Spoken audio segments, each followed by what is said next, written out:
Hi, I'm Dustin Weiniger. I'm taking yet another break today from the Old West black powder firearms that I usually show to bring you another video of the AR-15. Now, you've seen this rifle in a previous video that I did right after I bought it, and I was just starting to learn about AR-15s really. But I thought I'd show it again today now that I've had it out a few times, and maybe I'll talk a little bit more about it, give you a closer look, even get it sighted in and do some other shooting.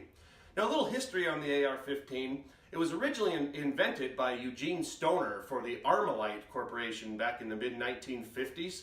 In fact, the AR does not stand for assault rifle, nor does it stand for automatic rifle, as you sometimes hear. It simply stands for Armalite rifle, just a brand.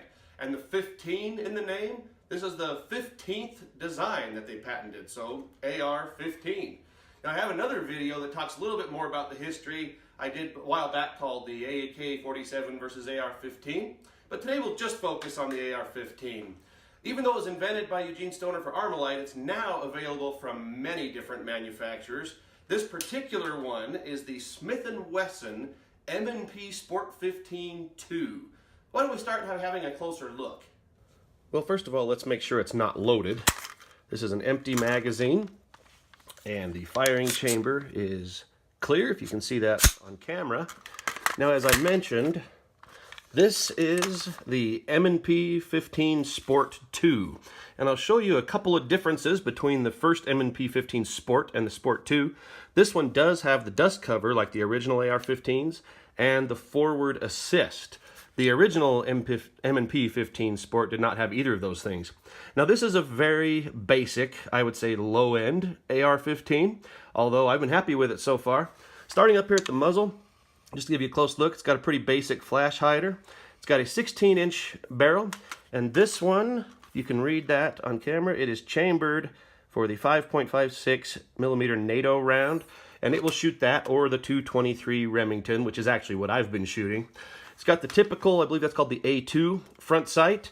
Pretty basic handguard, which I believe I'm going to replace with a Magpul handguard, just in case I decide to add any accessories, and I've always been happy with Magpul stuff.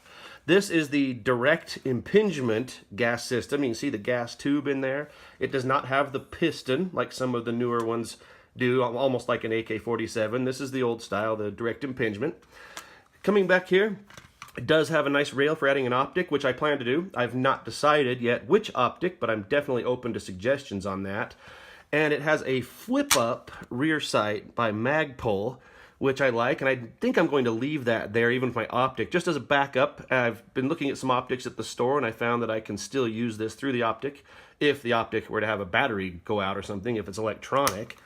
Magazine that came with is the Magpul PMag 30 rounds, and I did buy 2 more identical ones just to have. Got a pretty basic grip on it.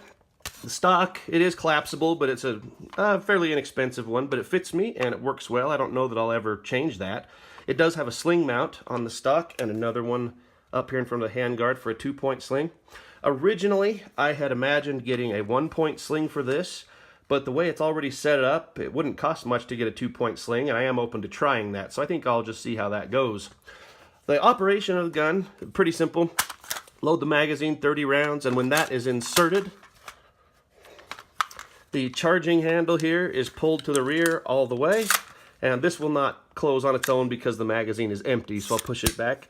But if the magazine was loaded, or if there's no magazine at all, it would snap right back forward.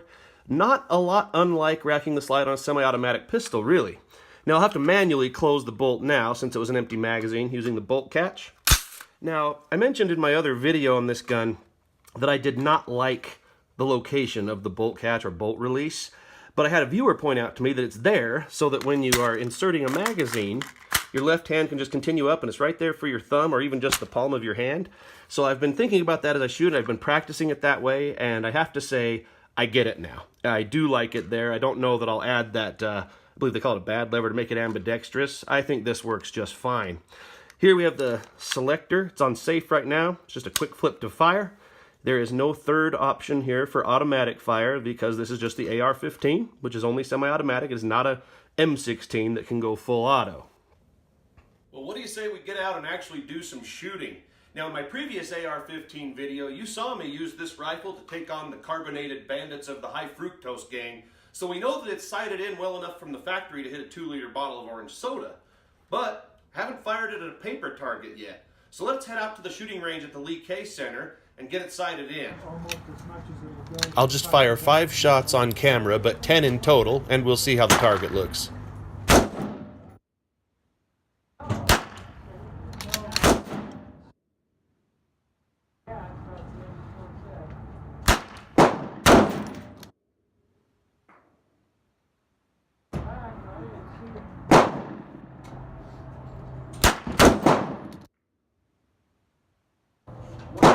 Double garage door. You're not centered. Well, I'm actually pretty happy with that shot group. Obviously it needs to come up a little bit and maybe just a little to the right. Now my friend Jeff, he had a lot of experience in the Army using and teaching with rifles like this, especially M16s. And he took one look at that target and he said, 2 clicks right, 6 clicks up, see where that puts you. Well, I went ahead and made those adjustments to the sights here. Let's see how it shoots now.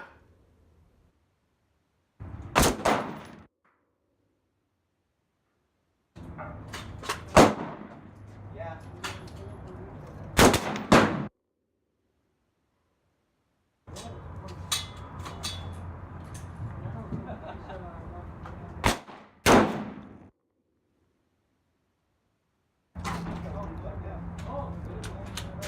Right on the bullseye.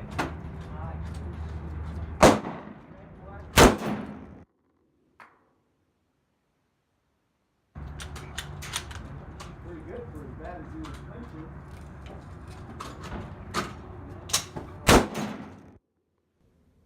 Well, I really have to hand it to Jeff for calling that adjustment right on the money. I'm absolutely satisfied now. I think I'll leave the sights right where they are and be just happy with it. Well, now that it's sighted in, why don't we head up in the hills and just do a little more shooting, just for fun.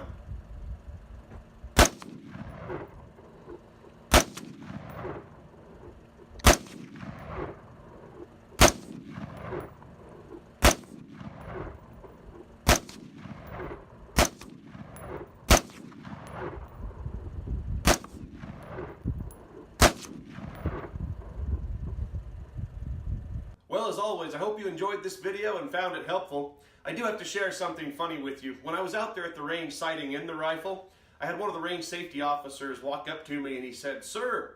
So I turned around and asked him, "Yes?" And he said, "You know, that hat really doesn't go with that firearm." Well, I explained to him that I was working on a YouTube video and that my channel is mostly about the Old West firearms. Then he understood. And we'll be back to Old West firearms again soon, of course.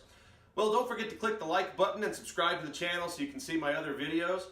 Also, if you'd like to become a patron and support this channel, you can head over to my Patreon page I just created at patreon.com/DustinWeiniger. There will be a link down in the description, and you can see the details. And thank you so much for watching.